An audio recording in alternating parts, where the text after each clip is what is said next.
Esse é o Eduquê, podcast em português que promove a partilha de conhecimento qualificado por ativistas e acadêmicos sobre questões atuais da educação. Eu sou Andressa Pelanda, coordenadora geral da Campanha Nacional pelo Direito à Educação do Brasil. E eu sou Rui da Silva, pesquisador e presidente da direção do Centro de Estudos Africanos da Universidade. Hoje vamos continuar a nossa série sobre o centenário de Paulo Freire, um dos maiores pensadores da educação do Brasil e do mundo. Neste terceiro episódio, vamos conhecer o Paulo Freire Andarilho e entender as perspectivas centrais do seu legado na América, Europa, África e Ásia, com Luísa Cortesão, uma especialista em estudos freirianos. É alguém que realmente, no campo da educação, e cada vez mais aprofundando, alargando o campo da educação, alguém de que se serviu da educação e explorou e melhorou, explorou no sentido de ver que potencialidades existiam para que a educação possa contribuir para um mundo menos injusto. Paulo Freire era alguém politicamente muito empenhado, um lutador contra a desigualdade, contra a exploração, contra a opressão, e serviu-se da educação e permitiu-nos a nós perceber que nos podemos servir da educação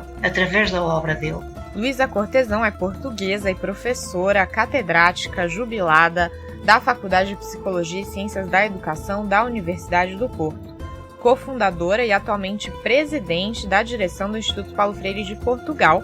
Ela desenvolveu com a Unesco vários trabalhos em Cabo Verde, Moçambique, Angola e São Tomé e Príncipe. É autora de vários livros e artigos em revistas nacionais e internacionais. Luísa Cortesão, seja bem-vinda ao Eduquê. Muito obrigada. Para começar, professora, queria perguntar para os nossos ouvintes, que não conhecem Paulo Freire, como o apresentaria? Para quem não conhece Paulo Freire, eu acho que há uma forma muito importante de o apresentar, como sendo um militante da educação, porque é alguém que realmente, no campo da educação, e cada vez mais aprofundando, alargando o campo da educação, alguém de que se serviu da educação e explorou e melhorou, explorou no sentido de ver que potencialidades existiam para que a educação possa contribuir para um mundo menos injusto. Paulo Freire era alguém politicamente muito empenhado, um lutador contra a desigualdade, contra a exploração, contra a opressão, e serviu-se da educação e permitiu-nos a nós perceber que nos podemos servir da educação através da obra dele, para que a nossa atuação, em vez de ser algo de neutro, de mecânico, seja qualquer coisa que contribui para melhorar um bocadinho este mundo tão complexo e tão injusto em que nós vivemos. De maneira que eu acho que chamar-lhe um militante da educação é uma boa maneira bem política de o apresentar. Mas era ao mesmo tempo, é uma coisa interessante, porque ele era um militante, mas extremamente aberto. O Paulo Freire está numa área epistemológica que vai da modernidade para a pós-modernidade. Ele está ali na transição e é alguém que, nesse sentido, é muito transgressivo. Isto é, alguém que não tem medo de romper barreiras e rompe muitas barreiras Quem o lê, quem sabe disso, quem tem o prazer de ler os textos dele, dá-se conta que ele constantemente está a ultrapassar barreiras que são postas, sobretudo no domínio científico, porque, por exemplo, utiliza argumentos de diferentes disciplinas, ele utiliza argumentos saindo do campo cognitivo e indo, por exemplo, ao campo afetivo. É uma pessoa que é capaz, por exemplo, e isso é uma coisa que até às vezes não é muito bem entendido, mas é muito usado. É uma pessoa que fala de amor, por exemplo, num texto científico, que é algo que é quase que reprovado, porque não é cientificamente, do seu ponto de vista tradicional, não é? Não é muito comum. Mas, além disso, é realmente alguém aberto. Ele próprio diz, eu quero ser lembrado como alguém que ama, e põe a palavra ama, os homens, as flores, os animais, a natureza. Portanto, é alguém que, como lhe digo, vem do campo científico e no campo do cognitivo para o afetivo com uma facilidade enorme. Como, por exemplo, é capaz, outro dia fiz uma pequena pesquisa nesse sentido e encontrei coisas lindíssimas, porque ele, por exemplo, num texto científico, de repente, começa a ser poeta e tem coisas muito bonitas. Por exemplo, deixa eu ver se eu sou capaz de me lembrar de uma muito bonita, quando ele diz, por exemplo, a água da chuva brincando de lagos, rios, margens, é qualquer coisa neste sentido. Quer dizer, é uma imagem poética, é uma metáfora, evidentemente, mas que não é nada comum encontrar nos textos científicos tradicionais. Isto ao lado de uma componente fortíssima de preocupação de ordem política. Aliás, eu costumo dizer que a politicidade da educação é das grandes apostas de Paulo Freire e que ele defende e demonstra da maneira mais convincente possível. E é interessante então ter focado bastante nesta questão do conceito de militante, não é? De conceito de política que atravessa o trabalho de Paulo Freire. E como é que acha que este conceito, este aspecto importante do trabalho de Paulo Freire, nos pode inspirar para o presente? Muitíssimo. Mas olha, deixe-me só voltar um bocadinho atrás antes de chegarmos ao presente e deixe-me falar no passado, numa coisa que, se estamos a falar para pessoas que nunca ouviram falar de Paulo Freire, é importante referir. O Paulo Freire, sabem que o Paulo Freire trabalhou, concebeu e experimentou processos, metodologias, filosofias novas sobre a educação. E experimentou concretamente em Angicos, que é uma povoação do Nordeste brasileiro, e foi nessa experiência que ele fez, em que realmente trabalhou com esses trabalhadores pobres e em 40 horas conseguiu que eles fossem alfabetizados. E isto pode ser encarado e dito só como uma proeza, uma coisa espantosa sob o ponto de vista educativo. Quer dizer, se falar um professor de educação de adultos que é capaz de realmente alfabetizar assim num período tão curto, a pessoa fica espantada, não é? Mas o que é interessante, porque é que esta proeza educativa lhe rendeu de imediato, quase de imediato, a prisão e o exílio. Ele foi preso e depois foi para a Bolívia e começou aquele longo exílio na Europa e África, etc. É preciso não esquecer que no Brasil, nessa altura, existia uma lei que não permitia que analfabetos votassem. Portanto, pôr, de repente, uma quantidade enorme, que era o que ele propunha no grande plano da alfabetização, em que passou a trabalhar no Brasil, não é? Portanto, de repente, uma massa enorme de trabalhadores a poderem votar, mas pior do que isso, pior no melhor sentido, a saberem em quem deviam votar, porque a alfabetização é mais um meio que um fim.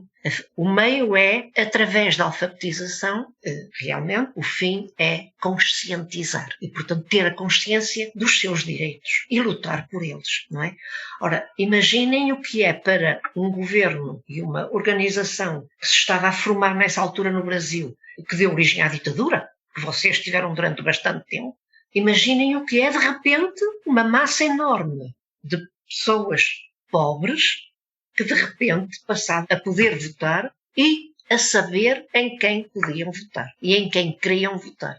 Portanto, isto é um exemplo claro de como um trabalho de tipo pedagógico, educativo, tem uma vertente política logo muito forte. Porque ele, afinal, todo este trabalho é para que as pessoas tomem consciência em vez de aceitar passivamente todas as desgraças que lhe acontecem e todas as condições péssimas de vida que muita gente aguenta durante toda a vida, em vez de ficar passivamente, ter capacidade de analisar as condições de vida, as razões porque tem aquele tipo de vida e poder lutar contra isso. E isto é o que o fez entrar depois no exílio. Não, antes então de chegarmos no presente, Luísa, poderia contar um pouquinho como surgiu a ideia de criar o Instituto Paulo Freire em Portugal e contar um pouco sobre qual é a atuação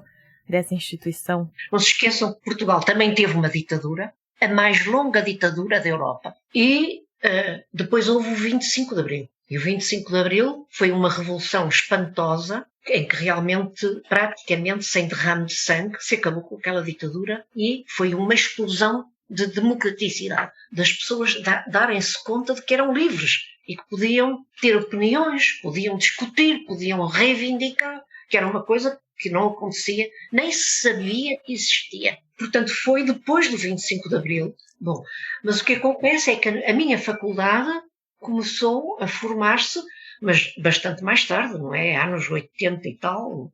E a minha faculdade é uma faculdade nova, muito virada para estas questões de tipo social. A pessoa que foi grande responsável pela criação da Faculdade de Educação e com uma costela muito forte de intervenção, não é? Foi o professor Stephen Stower, que era um sociólogo. E ele estava a dirigir a faculdade que estava a nascer nessa altura. Eu ainda não era professora da faculdade. E nessa altura, quando eu entrei para a faculdade, houve contactos com uns eventos organizados pelo Instituto Paulo Freire de São Paulo, muito ligados a questões de tipo ecológico e Paulo Freire. Portanto, foi ecologia e Paulo Freire. E nessa altura eles vieram a Portugal fazer umas sessões e nós realmente participamos muito nessas sessões. E aí, de repente, surgiu a ideia, nós queremos este espírito, nós queremos este apoio, nós queremos este saber para nós. 4 pessoas nessa altura protagonizaram. Formou-se um instituto legalmente e houve 4 pessoas fundadoras desse instituto. Bom, e depois, logo no começo, nós tivemos uma espécie de internato, que foram vários dias seguidos, de trabalho sobre a obra de Freire, que nos foi oferecido pelo Carlos Alberto Torres, professor Carlos Alberto Torres, não é? Que é argentino, que é um dos fundadores do Instituto Paulo Freire brasileiro, não é? E foi aí que, nesse internato, digamos, e nessa discussão, nesse grande debate, nesse mergulho na obra de Freire, que nós estávamos muito entusiasmados e o Carlos Alberto nos fez aquela pergunta: vocês não gostavam que o Paulo Freire cá viesse inaugurar o Instituto? E nós dissemos, claro, adorávamos que sim. E escrevemos uma carta. E ele respondeu que sim, senhor. E ele tinha que vir a Lisboa para um honoris causa, um doutoramento honoris causa em Lisboa. E ele disse que sim, senhor, então eu vou propor com uma condição, é que vocês me ofereçam tripas à moda de Porto. Esta brincadeira, esta capacidade de misturar o gozo da vida com as coisas sérias, militantes, é muito característico de Freire. O nosso instituto já tem vários anos, como podem imaginar. Uma das coisas que é importante dizer é que todas as atividades que são feitas pelo Instituto são abertas aos sócios do Instituto e a toda a gente que esteja interessada e que são totalmente gratuitas. Todos nós trabalhamos voluntariamente no Instituto e as coisas são gratuitas, o que é uma loucura, uma verdadeira loucura, porque efetivamente nós gastamos algum dinheiro nas atividades que fazemos, porque fazemos conferências, fazemos ciclos de conferências, sobretudo. Nós fazemos cursos, nós fazemos publicações de artigos, de livros, de revista, números de revista, e vai-se despendendo algum dinheiro, que é sustentado pelos sócios. Mas realmente nós sentimos que é um trabalho que vale a pena. Uma das coisas que nós fazemos é tentar que a ideia de Paulo Freire entre na faculdade. E estamos a conseguir. Há uma atividade que começou aí há 3, 4 anos, que é as tertúlias dialógicas, que é escolhido um tema, e esse tema normalmente é um tema de uma publicação de Freire. Exato, e agora ligando o que referiu digamos, ao legado de Paulo Freire em Portugal, não é? Tendo em conta este trabalho também que o Instituto Paulo Freire em Portugal faz, qual considera que é o legado de Paulo Freire em Portugal, ou como é que Paulo Freire é ensinado ou é vivido em Portugal, e como é que ele chegou cá, não é? Como já tivemos a oportunidade de trocar algumas impressões sobre isto. Temos que ir antes de 25 de Abril. E é muito pela mão de Paulo Freire e ativistas sociais, sem dúvida, muitos ligados ao Graal. E houve campanhas de alfabetização extremamente interessantes clandestinas, como é evidente, não é? Sobretudo na zona de Coimbra, na zona central de Coimbra, por uma série de militantes pedagógicos que foram dando a conhecer a obra de Freire. E isso teve reflexos. E teve reflexos, inclusivamente, no pós-25 de Abril, na maneira como, por exemplo, no Alentejo, foi agarrada a possibilidade de haver reuniões, debates, tentativas de resolução de problemas e o facto de instituições cruzarem entre si e fazerem conjuntamente melhorias de tipo social. Isto foi antes do 25 e teve reflexos depois do 25. Agora, não podemos ter ilusões que o facto de termos tido a ditadura que tivemos, até 74, reparem, até 74, isso fez com que Paulo Freire fosse desconhecido a muita gente. Há uma frase do Paulo Freire tão interessante, sabem que o Paulo Freire tem uma riqueza de linguagem que faz com que ele constantemente tenha palavras como que recheadas de conteúdo. Às vezes são palavras que são verdadeiras metáforas. Essa frase que eu ia referir é uma frase que ele disse a propósito, no livro A Pedagogia da Esperança, em que ele fala constantemente da construção, como é que foi surgindo a pedagogia do oprimido e que trabalho é que ele fez à volta da pedagogia do oprimido. E então ele diz a pedagogia do oprimido, a pedagogia, ele fala assim, a pedagogia, Paulo Freire estava-se a referir nesta altura, quando fala disto, estava-se a referir a uma das atividades que ele desenvolveu no exílio, que é o trabalho contra aquilo que ele chamava, lá está uma metáfora fantástica, o terceiro mundo no primeiro, que era o conjunto de pessoas que, fugindo à miséria em que viviam nas suas terras, Portugal, Espanha, Turquia, Marrocos, etc., essas pessoas fugiam da miséria e vinham para a Europa rica e eram postos a viver na maior das misérias e das maiores das explorações, porque o seu trabalho era muitíssimo mal pago e eles viviam em más condições. E o Paulo Freire dizia que tinha verificado que de repente descobria no primeiro mundo o terceiro. E o terceiro mundo era dos migrantes portugueses, espanhóis, etc., com quem ele trabalhou imenso. E então ele dizia esta frase, eu trabalhava com eles sempre em qualquer esquina da rua. A esquina da rua é dele também.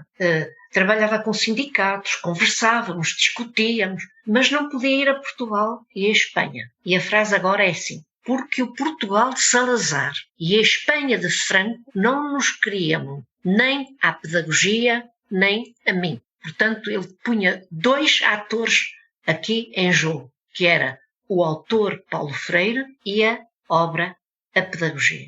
Isto tem um significado muito, muito, muito interessante. E pensando nessa questão sobre o conhecimento, né, sobre Paulo Freire nos vários lugares do mundo, seja Portugal, seja o Brasil, o próprio Brasil, né, mas também ele esteve em países de língua portuguesa no continente africano, né, então se pudesse comentar também qual seria esse legado, né, de Paulo Freire nos países de língua portuguesa no continente africano, especialmente Guiné-Bissau, Angola, que são locais onde ele colaborou diretamente nesse período pós-independência dos países. Isso é um assunto que neste momento me está a interessar imenso. Aliás, acabei agora de escrever até um texto sobre isso, que é o seguinte, porque é uma parte da vida de Freire que é muito pouco estudada, sabe?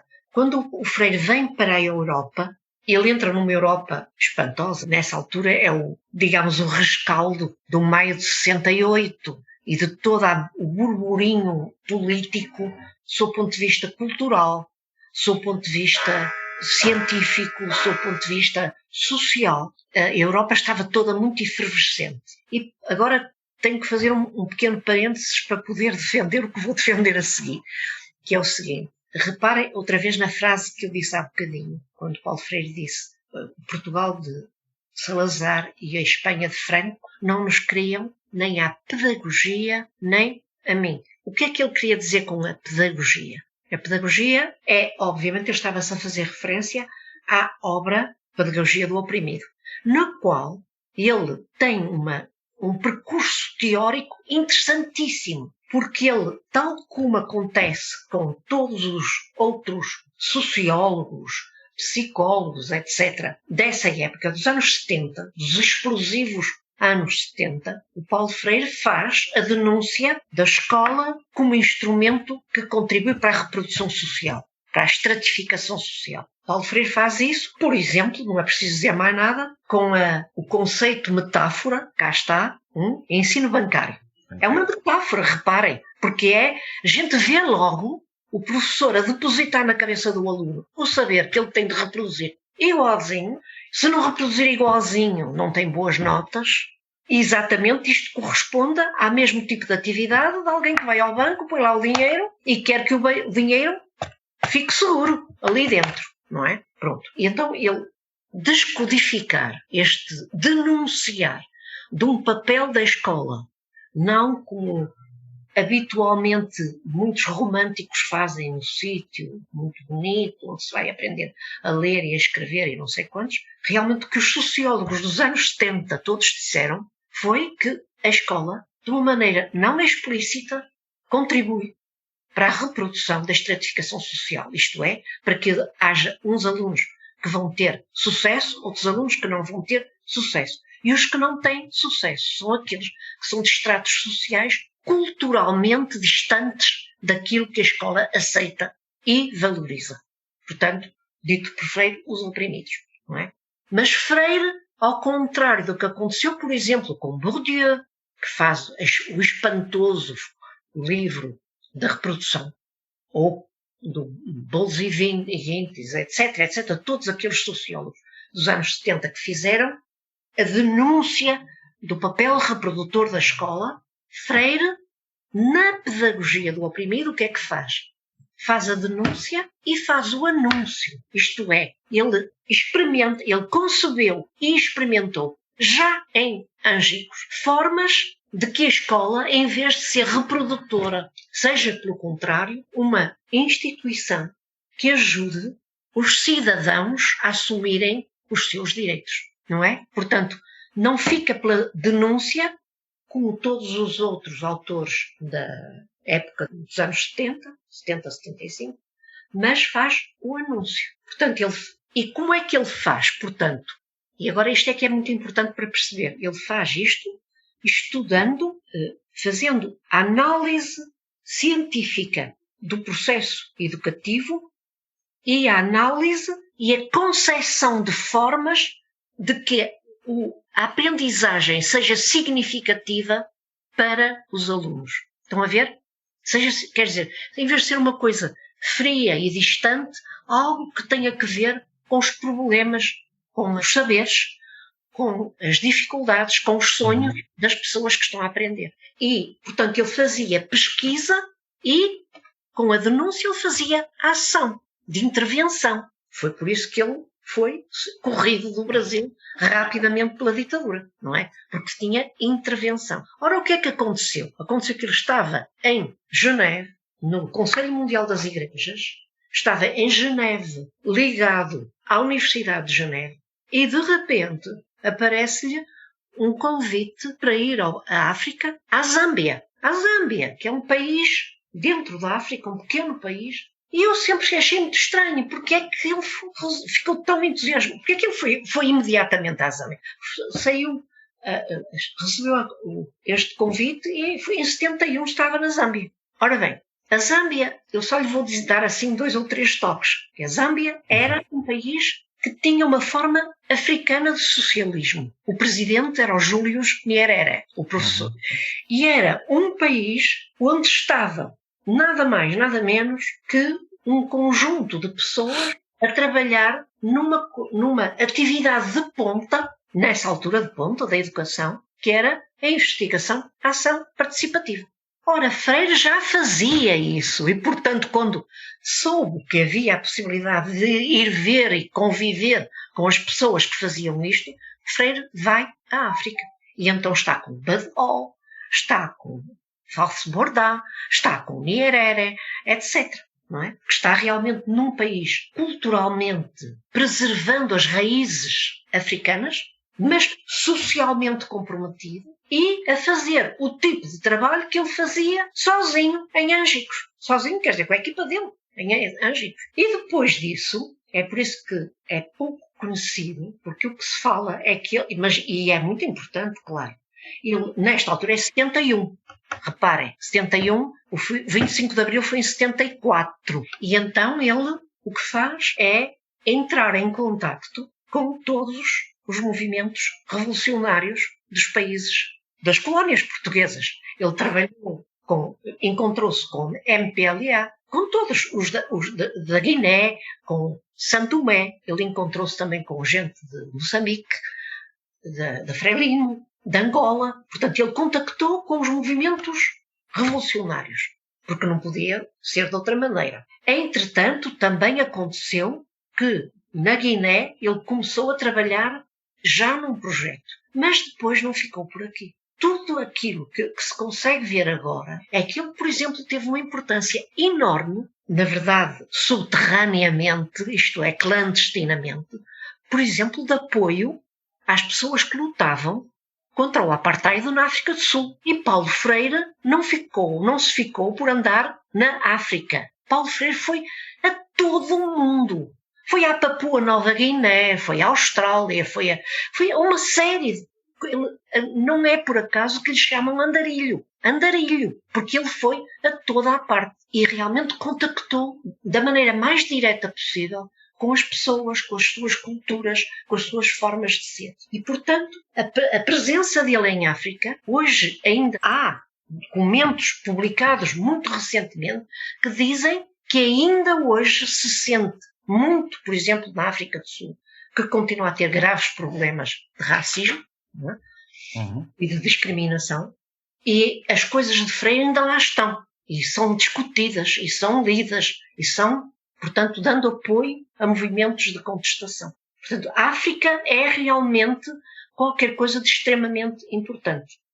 E depois, claro, do 25 de Abril, quando as colónias portuguesas deixaram de ser colónias portuguesas e foram os países de língua oficial portuguesa, então Paulo Freire tem uma relação muito próxima, e é pouco falada também, mas é importante, em Santo Tomé e na Guiné. E na Guiné, com o plano que ele foi convidado pelo Ministro da Educação, ele e aquele grupo que trabalhava com ele do IDAC, na Suíça, quer dizer, desenvolveram aquele interessantíssimo projeto de alfabetização. E tendo por base a sua experiência e o pensamento de Paulo Freire, que conselhos é que dá a quem está na linha da frente da educação?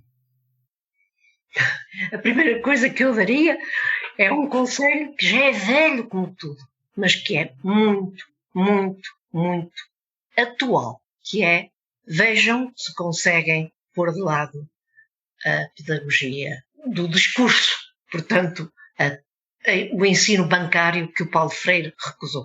É realmente a coisa mais básica, é tentar que a existência de ação, de atividade dentro da sala de aula não seja limitada ao professor.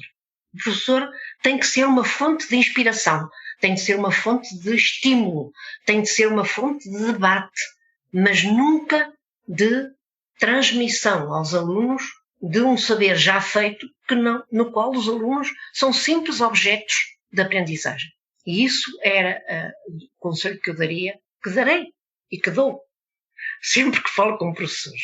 Mas não é só isso, quer dizer, outra coisa que é muito importante: há muitos conceitos pivô de Paulo Freire. A questão da politicidade, a consciência de que qualquer atividade educativa tem um significado político. Se quiser, eu posso lhe dizer, porque as pessoas ficam muito escandalizadas quando eu digo isto, não é? Por exemplo, o simples facto de a gente entrar numa sala de aula, o que é que vê habitualmente? Os meninos sentados, ou os senhores ou as senhoras, sentados em carteiras, em filas, que percorrem a sala de aula, e o professor que está na frente, em pé, em muitos casos ainda em cima de um estrado.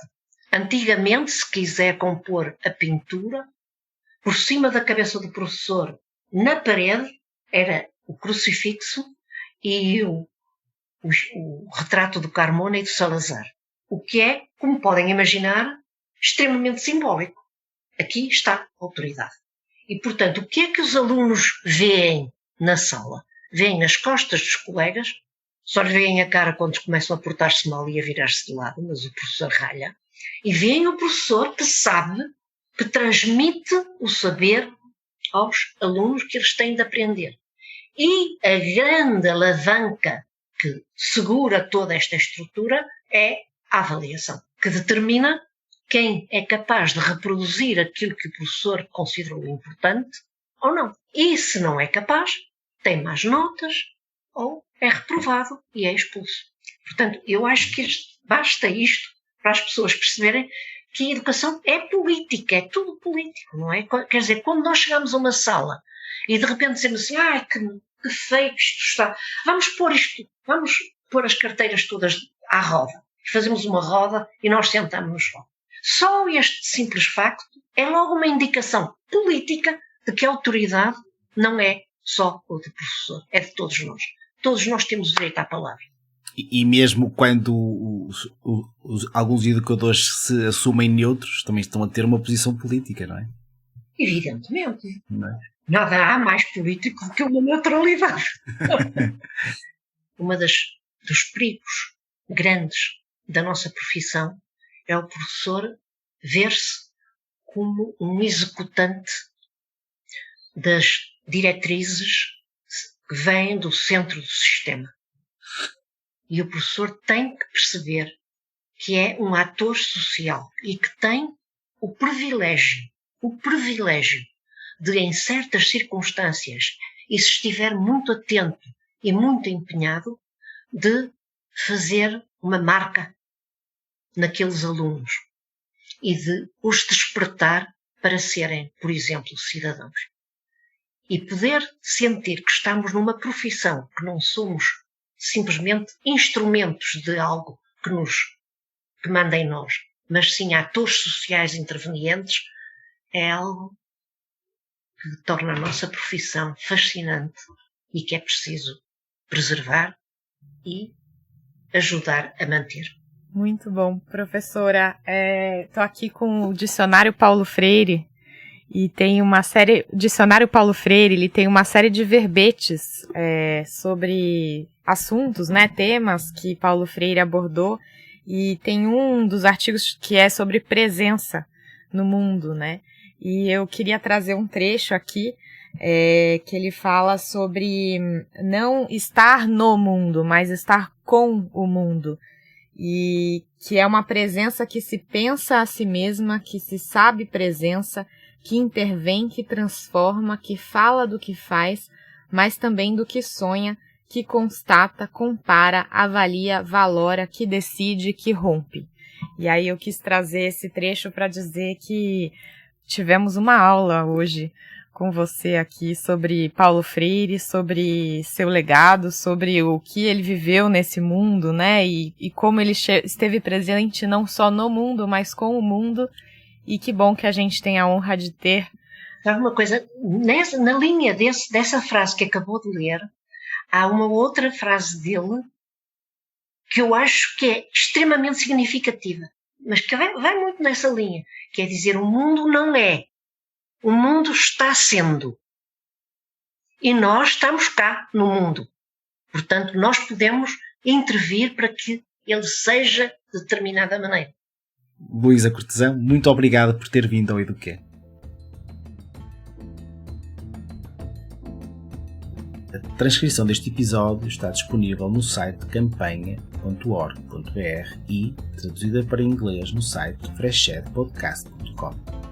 Algumas das referências citadas pela Luísa podem ser encontradas no site do Instituto Paulo Freire Portugal, no endereço ipfp.pt. As opiniões expressas pelo programa correspondem apenas aos dos apresentadores e entrevistados e não necessariamente representam posições institucionais de Fresh Ed e Campanha Nacional pelo Direito à Educação do Brasil. Se você gostou do Eduquê, por favor faça a sua avaliação. Marque 5 estrelinhas para o Eduquê no Apple Podcast Google Podcast, Spotify ou na sua plataforma de podcast favorita. Isso nos ajuda muito, muito mesmo. O Eduquê tem produção executiva de Renan Simão e Will Brand. Mariana Cacelato, José Leite Neto e Rui da Silva são produtores. A música original do Eduquê é de Joseph Minadeu, do Pattern Based Music. O Eduquê é financiado pelo Instituto de Educação da University College of London, pela NORAC, que é a Rede de Políticas Internacionais e Cooperação em Educação e Treinamento, e por ouvintes como você. Faça sua colaboração em freshedpodcast.com/donate ou em direitoaeducação.colabore.org. Obrigada pela sua atenção. Aqui quem fala é Andressa Pelanda, coordenadora geral da Campanha Nacional pelo Direito à Educação do Brasil. E Rui da Silva, pesquisador e presidente da direção do Centro de Estudos Africanos da Universidade do Porto de Portugal. Estaremos de volta na semana que vem. Até lá!